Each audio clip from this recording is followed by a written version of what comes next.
عباد الله، إن من علامة قبول الحسنة بعدها.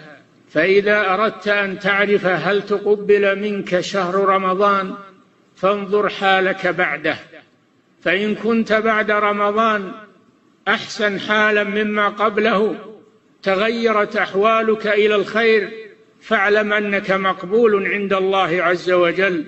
وإن كنت على العكس من ذلك فاعلم أنك مردود.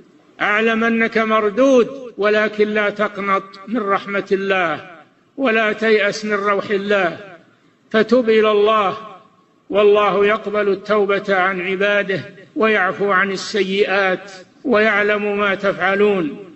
وإذا صدرت منك خطيئة فأتبعها بالحسنة. قال صلى الله عليه وسلم: وأتبع السيئة الحسنة تمحها.